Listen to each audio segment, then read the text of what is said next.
पूरी कोशिश की थी कि आप लोगों को छोटी छोटी चीजें अच्छे समझ में आए, आपके कंसेप्ट क्लियर हो जाए और आपका कोई भी जो टॉपिक है वो छूटे ना, इसलिए मैंने 3 वीडियो में डाइजेशन सिस्टम कंप्लीट किया था। आज का जो टॉपिक है ये हमारा ग्लैंड है, हिंदी में हम ग्लैंड को ग्रंथि बोलते हैं। हम हालांकि जो ग्लैंड टॉपिक है, ये जो ग्रंथि चैप्टर है, ये काफी बड़ा चैप्टर है, तो हो सकता है 3 से 4 या 2 से 3 वीडियो में ये चैप्टर कंप्लीट हो जाए, लेकिन इतनी गारंटी 100% की है कि आपको ये वीडियो देखने के बाद बिल्कुल भी ग्लैंड में कंफ्यूजन नहीं होगा, ना कोई क्वेश्चन आपसे छूटेगा, आपके कंसेप्ट भी क्लियर रहेंगे। तो मेरी उम्मीद है कि आप सब वीडियो में कंप्लीट बने रहेंगे। चलिए वीडियो को स्टार्ट करते हैं। तो ग्लैंड मैंने आपको बता दिया था उस दिन के वीडियो में भी और आज भी बता रही हूँ, ग्लैंड होता है, हिंदी में हम ग्रंथि बोलते हैं। ये बॉडी के विशेष जो क्रिया होती है उसमें मदद करते हैं। आप सरल भाषा में ग्लैंड को, ग्रंथि को एक थैले के रूप में देख सकते हैं। एक थैला होता है जिसमें से हार्मोन और एंजाइम्स जो है वो रिलीज होते हैं। एंजाइम्स की अगर हम बात करें तो एंजाइम्स एक तरह का प्रोटीन होता है। हम अगर हार्मोन की बात करें तो हार्मोन एक केमिकल मैसेंजर होता है जिसपे सारी चीजें डिपेंड होती हैं, जैसे हमको भूख लगना, हमें नींद आना, हमें थकान महसूस होना, हमारा मेंटल हेल्थ, हमारा फिजिकल हेल्थ, ये सब कुछ हार्मोन के चेंजेस से ही होता है। तो इतना तो आपको समझ में आ गया कि जो ग्रंथि होती है वो दो चीजों को रिलीज करती है, एंजाइम्स को और हार्मोन को। अब हम आगे बढ़ते हैं, ठीक है। तो अभी तो हमने ये पढ़ लिया कि ग्लैंड क्या होता है, ठीक। अब ये सोच समझिए कि ग्लैंड तो हमें पता है, लेकिन ग्लैंड के भी फिर 3 पार्ट्स आते हैं। कौन कौन से? पहला पार्ट आता है एक्सोक्राइन ग्लैंड, जिसे हम कहते हैं बृहस्रावी ग्रंथि। दूसरा पार्ट आता है एंडोक्राइन ग्लैंड, जिसे हम कहते हैं अंतःस्रावी ग्रंथि। और तीसरा पार्ट आता है मिक्स्ड ग्लैंड, जिसे हम कहते हैं मिश्रित ग्रंथि। फिर से एक बार देख लीजिए, एक्सोक्राइन ग्लैंड, बृहस्रावी ग्रंथि, एंडोक्राइन ग्लैंड, अंतःस्रावी ग्रंथि और मिक्स्ड ग्लैंड मतलब मिश्रित ग्रंथि।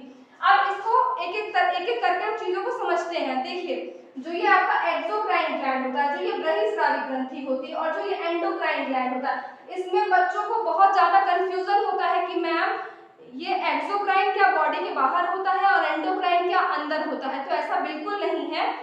एक्सोक्राइन एंडोक्राइन होगा बॉडी के अंदर, बट जो आपका एक्सोक्राइन है, इसका जो स्राव है, इसका जो रिलीजनेस है, ये बाहर की ओर निकलता है। इसका सबसे पहले आप याद रखिएगा, ये एक्सोक्राइन जो आपका ग्लैंड है, ये एंजाइम को रिलीज करता है। किसको रिलीज करता है? एंजाइम्स को। ये हार्मोन को रिलीज नहीं करता है, ये एंजाइम्स को रिलीज करता है। और एक कंडीशन और भी है, इसका जो एंजाइम होता है ये ब्लड से टच नहीं होना चाहिए। क्या नहीं होना चाहिए? ब्लड से टच नहीं होना चाहिए। इसके लिए, इसको एंजाइम को रिलीज करने के लिए बॉडी डक्ट होता है, इंग्लिश में हम कहते हैं डक्ट, DUCT, हिंदी में हम कहते हैं नली। डक्ट और नली के द्वारा एंजाइम जो है वो रिलीज होता है। किसका रिलीज होता है? तो ये एक्सोक्राइन ग्लैंड का रिलीज होता है। इसके एग्जांपल की अगर हम बात करें तो जैसे आंसू, पसीना, लार, स्पर्म, स्किन, ये सारी चीजें क्या होती हैं? एक्सोक्राइन में। आंसू आंख से बाहर निकलते हैं, उसमें ब्लड कनेक्शन नहीं होता है। लार, आपके जो मुंह में जो सलाइवा बनता है, इसमें कभी आपने ब्लड देखा है? नहीं, इसके डक्ट के द्वारा, नली के द्वारा निकलता है, ठीक है। उसके बाद पसीना, जो हमें बॉडी से जो पसीने होते हैं, ये भी एक्सोक्राइन ग्लैंड है, ये भी हमें डक्ट के द्वारा निकलता है। इसमें भी ब्लड से कोई भी कनेक्शन या अटैचमेंट नहीं होता है। उसके बाद स्पर्म भी जो है वो भी एक तरह का एक्सोक्राइन ग्लैंड है।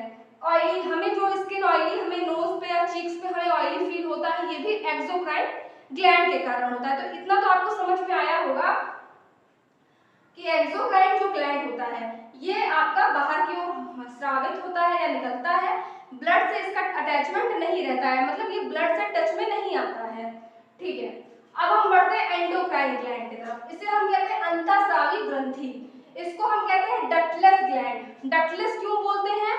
तो इसलिए कि इसमें नली नहीं होती है। इसमें क्या था? नली थी, डक्ट था, इसमें नली नहीं होती है। इसमें नली नहीं होती है, ये आपके ब्लड में ही आपके ये मिला रहता है, मतलब आपके ब्लड में ही ये घूमता रहता है।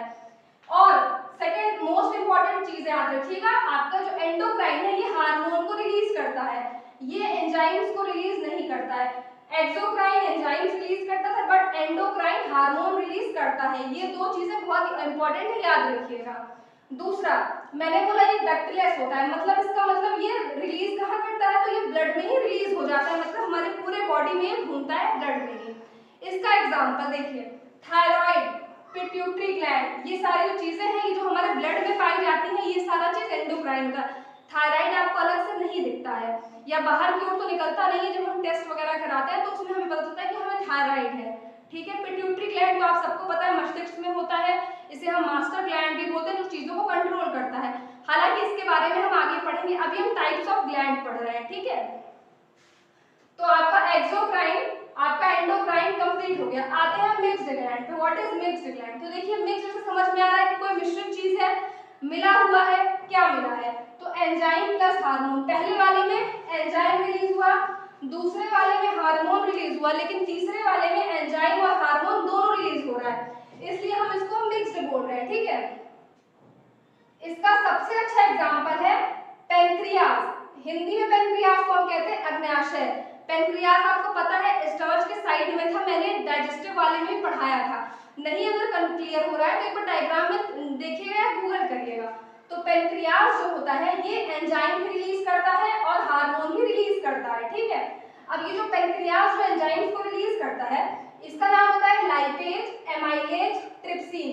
हिंदी में भी इसको यही बोलते हैं, लाइपेज, अमाइलेज, ट्रिप्सिन। लाइपेज जो है आपका वो फैट को डाइजेस्ट करता है, मतलब आपके वसा को ये पचाता है। अमाइलेज क्या करता है? स्टार्च को डाइजेस्ट करता है, मतलब जो मांड चोकर वगैरह होते हैं ये उसको डाइजेस्ट करता है। ठीक है, ट्रिप्सिन क्या करता है? तो ये ब्रेक प्रोटीन, ये क्या करता है? प्रोटीन को छोटे छोटे टुकड़ों में तोड़ता है ताकि वो ब्लड में, खून में अवशोषित हो जाए। ट्रिप्सिन का क्या काम है? प्रोटीन को छोटे छोटे टुकड़ों में वो तोड़ेगा, ब्रेक करेगा ताकि वो ब्लड में अवशोषित हो जाए। तो ये तीन चीजें याद रखिएगा, मुख्य यही एंजाइम्स हो गए। ठीक है, अब इसमें हार्मोन जो रिलीज करता है उसका नाम इंसुलिन होता है। कौन सा हार्मोन रिलीज करता है? तो इंसुलिन रिलीज करता है। इंसुलिन क्या करता है? हमारे बॉडी में शुगर या ग्लूकोज की मात्रा को कंट्रोल करता है। क्या करता है? तो शुगर और ग्लूकोज की मात्रा को वो कंट्रोल करता है, नियंत्रण करता है। तो आपको ये समझ में आया एंडोक्राइन का ये फंक्शन, एक्सोक्राइन, एंडोक्राइन और मिक्स्ड ग्लैंड। अब ये तो एक टाइप्स ऑफ ग्लैंड था कि ग्लैंड के कितने टाइप्स होते हैं। हम इस वीडियो में एक एक चीज पे पढ़ेंगे